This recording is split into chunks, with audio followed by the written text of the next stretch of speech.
I'm the good guy who's here to save the world. I... I thought I was the good guy. No, you're on the team with the super secret underground base.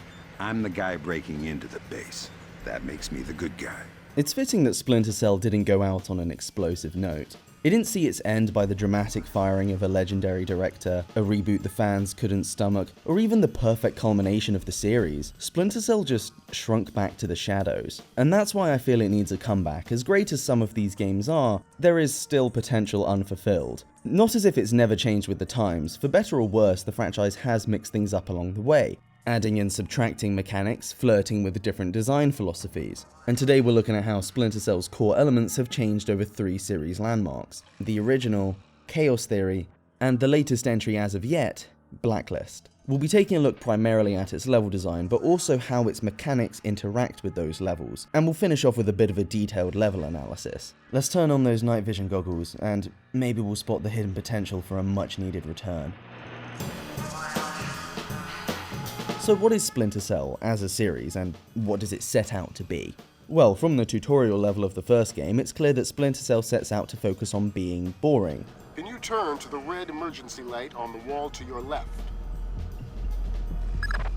Great. But really, this fairly lengthy tutorial establishes in some ways it's a technologically modern analogue to the Thief series, wherein stealth is primarily achieved by staying out of the light, as well as minding your noise, down to your movement speed or even the surfaces you walk on. Like Thief, light is so crucial that you have a HUD element dedicated to your visibility, and from Chaos Theory, a measure of your sound compared to the environment. Classic Splinter Cell is practically built around shooting out and disabling lights, but by the time Blacklist rolls around, you have levels in open, broad daylight, and the ever-important light meter is no longer around. The nuanced gradient relegated to a binary, much subtler in-game element. You can also tell Blacklist priorities when it comes to noise, given the reduction of movement control. Crouching and sprinting are still there, but classic Splinter Cell intelligently accommodated for the digital nature of keyboard movement by letting the scroll wheel fine-tune your speed to emulate analog control, which generally allows more precision than a binary on-off button for your speed. Noise-making devices are still around and very useful, but by this time the ambient noise from Chaos Theory is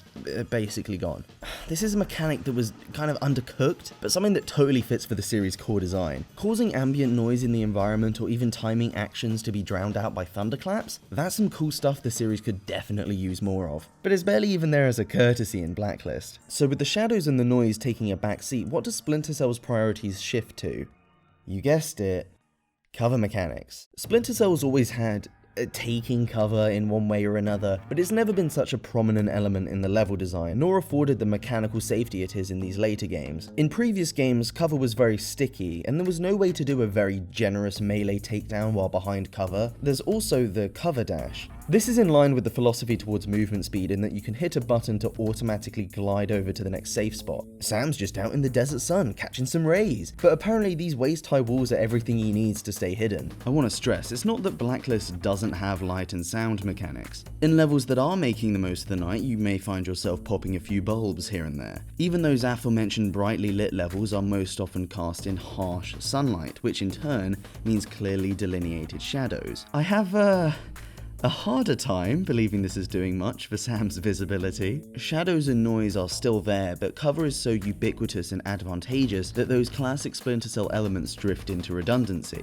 Take a look at this moment where I'm cozied up behind this wall and there is, in fact, a light switch. Hitting the light switch draws some suspicious guards, as expected, but unlike in the pitch black safety of old Splinter Cell, I can't sneak around the same dark space as my foes. Rather than engaging with the lights, it's much more viable to just use the cover mechanics to ghost your way through. And a lot of the time, the shadows are just demarcated by the cover you're already hiding in anyway. It's kind of like they're different spaces, you know, being in cover and being out of cover, as opposed to occupying the same space as patrolling guards, very tensely sneaking around their patrols. However, one aspect where I actually think Blacklist outshines the originals on is its verticality. You know, I've made fun of Blacklist in the past because mocking talented people's years of hard work and passion is really productive, but Blacklist can be pretty damn good. Levels generally have a lot of options to them, often more so than the first game, which I think we all forget is pretty restrictive. There's these fairly open buildings with tons of rooms or ways to sneak around the outside. Still, I feel like combining it with a greater focus on light and noise would make for even more interesting scenarios, like higher up routes that are outside most enemy patrols but mean crossing noisier surfaces, or maybe they're illuminated more. Splinter Cell 1 did some pretty interesting stuff with the light and noise, and even that sense of verticality, to a degree. Take this moment where Sam has to walk across a roof while there's enemies below, visible through a skylight. There's this giant light that illuminates the roof in an on and off sequence, so obviously you want to be obscured from those enemies below when it's on and make a dash to the next hiding place when it's off. But at the same time, the roof is made of corrugated tin, so even a little movement is bound to make a sound. Therefore, you have to navigate this narrow tightrope of other materials to avoid causing a ruckus, and be attentive enough to spot the one sheet of metal waiting to ruin your day. It isn't just about following a strict path of shadows or always keeping your movement speed at its absolute lowest. It's a balancing act where you have to weigh up moving fast enough to avoid the light, Engaging hostiles! but slow and precise enough to avoid giving the game away. That's not a rat. Moments like these juice out the potential interplay between light and sound, when there's a need to do one thing, but a risk involved in doing so. But as we've said, compared to Chaos Theory and Blacklist, Splinter Cell 1 is rather restrictive in its level design. This is a cute vignette, but it is the only route through. I guess what I'm saying is, if this sequence so focused on light and noise were to be combined with the Blacklist multi-layered approach, that would be sick. If I could avoid a small building occupied by enemies, but instead I have to clatter my way across a skylight. Alternate routes that don't just rearrange configurations of cover and enemies, but competing stealth priorities you have to weigh up. Playing like a ghost, avoiding all of these at once, that's one of the keys to having fun in Splinter Cell. Treating levels like a puzzle, figuring out the slickest, quietest solution to nab all your objectives, to extract out of there with a clean record. No bodies, no mess. On occasion though, you're probably gonna trip an alarm or two. To this end, Splinter Cell 1 is admittedly kind of bonkers. So even if there are no guards or cameras in an empty but well-lit corridor, leaving a body there will trigger an alarm later on. Not that you'll know this until you pass an invisible boundary later in the level. There's no tangible guard routines where an NPC actually physically finds that body. I made sure to test it in a couple levels. In the CIA level, if you go through this door, that will trigger the alarm, and over here I think it's like this little post thing. It's something you have to do, but there's no tension in hiding a body when you know no one's actually around to spot you doing it. And it's especially annoying when levels give you a fail state for reaching so many alarms. Chaos Theory takes alarms in an interesting direction with 4 tiers. The first 2 stages put enemies in the vicinity on alert, Stage 3 has everyone equipping body armor with helmets, and Stage 4 has the whole base on a permanent alert and stops you fulfilling certain optional objectives. Even outside that, Stage 4 mixes the level up a little bit. Check out these goofs setting up a little den, active security turrets, and in this level a door I can't access because the guard hasn't been given a chance to fix it yet, so I gotta take a riskier route round. I really like this idea of staged alarm systems. It means there's permanent consequences for failing at your most basic job, as opposed to just an impending fail state. And everyone being on a permanent alert means you've gotta consider how much attention you're drawing more than ever. I actually feel obliged to use the mostly redundant optic cable on this stage, because enemies are a lot more prone to treating the levels with a little less respect. Give me some rock! My only real problem with this thing is it's too easy, by which I mean it's actually too difficult to get the system working. Bumping up to 4 stages from the original 3 is kind of excessive, especially in a game where getting caught most often means death or a decent penalty anyway. You gotta be actively trying to sound alarms to get caught 4 full times. Just find and fail as many of those hacking minigames as you can. Look at me trying to get footage of all 4 alarms for this video. It's like I'm having to playtest the thing. Then again, doing this intentionally is some of the most fun I've had with Chaos Theory recently. We've talked about how Splinter Cell levels are like puzzles, but the thing with puzzles is once you've solved them, further replays can feel like going through the motions. In addition, the only difference with higher difficulties is enemies do more damage. They don't have heightened senses or more complex setups or just more of them in the environment. So if you stick to the solution you know, you shouldn't really find it more troublesome on expert than on normal. I think there might be something to be learned here from another contemporary PlayStation 2 stealth game, God Hand. Have the higher difficulties lock you to the highest alarm stage like God Hand does for its dynamic difficulty. Or maybe on expert mode, just lower the threshold to 1 or 2 alarms before kicking off the panic. Yeah, I'm talking about God Hand again. Shut up, it's not that much of a stretch. They already added Gunslinger style. Playing like this was a lot of fun because it didn't feel like a solved problem anymore. With the guards on high alert and in unusual positions, following a trail of suspicious doors and light flickers, I felt really on edge because if any of these goons see me, I'm as dead as Splinter Cell. To be fair, I've played Chaos Theory a lot of times to the point I know these stages like the back of my hand. But if I were to take any fault with Chaos Theory, and this may be hard to hear, it's just not hardcore enough.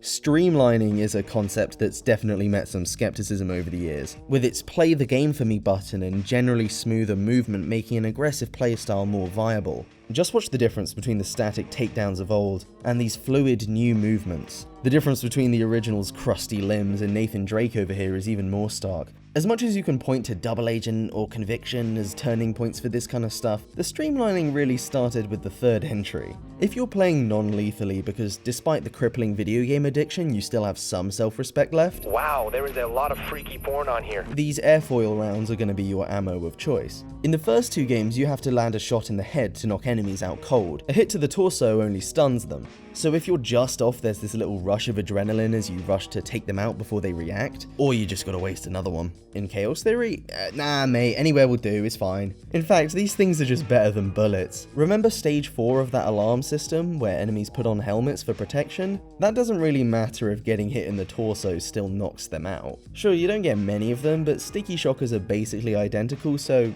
you may as well add these together. The same with computers. It can be tense drawing folks away from the Turbo Button YouTube page to give Sam time to sesh into the Matrix, but I've got no reason to hit up this security room when I can just hack it with my binoculars. I cruise into this crib and then it's like, oh shit, lasers. I should quickly disable this one to give Sam Catfisher time to log into Match.com and then maybe he can... Actually, I can just hack into it with my eyeballs. Turbo Button, what happened? I thought you loved Chaos Theory. Well, I still do, but I think if we're gonna have a meaningful examination of where Splinter Cell can go, rather than being all rose-tinted about the good old days, we should be asking, where does the tension in a Splinter Cell game come from? To me, the most exciting stealth game thrills come under pressure, when you're trapped in a tightening vice but still have all the tools you need to escape. There's a hide-and-seek mentality, that feeling of knowing where the enemy is but still being at a disadvantage. Taking a deep breath and going for a plan to narrowly avoid detection that might just work,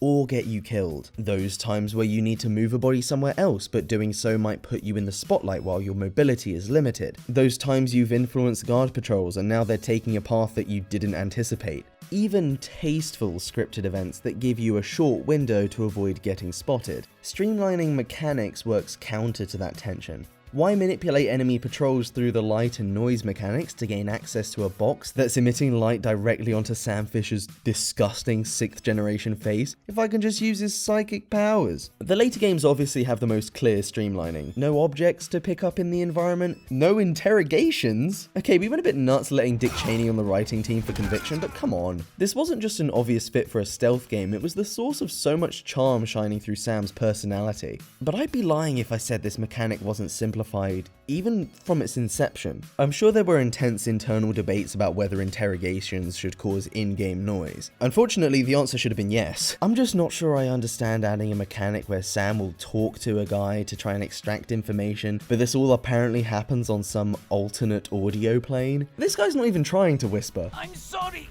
it's not my fault. If it made noise, surely it would exacerbate that tension. Imagine having to separate guards from one another or cause distractions in the sound space so that they don't hear their mate giving up the nuclear codes. And then if other guards are just about to hear something, you'd have to compete with whether the limited mobility of a chokehold will move you away fast enough, or whether you'll have to bite the bullet and ruin that non-lethal run you were on. But come on, no interrogations at all? It was a fun mechanic, even if it wasn't perfect. Don't just make it into a cutscene. And then there's the streamlining of the guns. Aside from the big set pieces, this is probably the most controversial shift in the series. Just equipping a gun used to always slow movement, and there was way less precision when it came to aiming. Getting in gunfights is a lot more viable later in the series, because even though Sam's health is still very low, its automatic regeneration paired with a cover system means there's no permanence to the damage you take. There's a GDC talk with one of Blacklist's designers where it does sound like it was done with the best intentions of just accommodating more varied playstyles, but it is just too easy to gun carty your way through what can otherwise be very well designed stealth levels. And listen, gamers, I hate to say it, but the first game had a lot of that too. No, you're right, you could not smoothly commando your way through most levels, but that did not stop these psychos from including some moments of mandatory action. You want me to go all Gears of War with these controls? With guns designed to miss as frequently as possible? Look at this bit, Lambert tells me killing this dude will end the mission, and then I do it and Sam's just like, job's done, boys. And I'm stuck, I'm stuck, I can't move, and they're shooting! What can also kill the tension of sneaking around foes is a quick save system. I have to echo the very wise sentiments of Game Maker's Toolkit on this one. I think this kinda sucks. Why would I keep on trucking along with my mistakes when all I can do is hit F8 and step back in time? Blacklist, like the original, has its levels cut into broad segments that save automatically when you enter them, but unlike the original, has no quick saves. I like that Blacklist checkpoints force you to deal with each little vignette of a level, rather than quick saving with every step. But with these bottleneck checkpoints, why shimmy through the shadows when I can dash for the door? If you're near one of these magic exits, just run through. Any damage you take won't matter when the regenerating health kicks in, and there's no global alarm system, the guards on the other side will have no clue. As archaic as people like to pretend they are, I can't help thinking the solution might actually lie in something like save rooms. You're already picking up data and passing stuff back to base, so why not contextualize that act within a save room, somewhat like Metroid or Resident Evil? Either that or just every computer you come across has a save function built in. This save room / PC method keeps the challenges of Blacklist's checkpoint approach by still forcing players to engage with the moment-to-moment challenge without evaporating the tension, but it also keeps a bit of the form of freedom to save basically on the player's volition. Look, I don't enjoy sitting here playing armchair dev, but no one else is making these fucking games. Cool little detail about Blacklist checkpoints, guards sometimes rotate between routines, which encourages mixing up approaches. And with how interconnected Blacklist levels can be, this does encourage you to explore more of the level design on offer here. Nevertheless, ask just about anyone for their favourite level in the series and they'll tell you, it's the goddamn bank. The premise? Oh, absolute scenes. A stealth level breaking into the vault of an offshore bank. You're just there for the intelligence, but may as well make it out with a little cash as well. Plant some fake emails alluding to an inside job, and then you usually mess up and trip a laser at the end and the whole place is on instant high alert. And of course it's all set to this game's legendary soundtrack. Oh, that's right, we're sneaking into the Kino zone, boys. At the same time, it's actually got really solid design. The bank has a strange loop structure where you go round enabling access to the vault, which is placed in the middle of the map. And you can exit via 3 different ways, with a little Easter egg to skip that whole garden section again. Now, typically you enter through the roof in this Brian De Palma set piece, but instead of doing that, I felt like a little challenge, go through the front door without setting off an alarm. And guys, I can't lie, I was absolutely primed to deliver the bad news about how this level isn't so flawless because you actually can't decide to go in through the main doors, about how it betrays that promise of an open, interconnected level.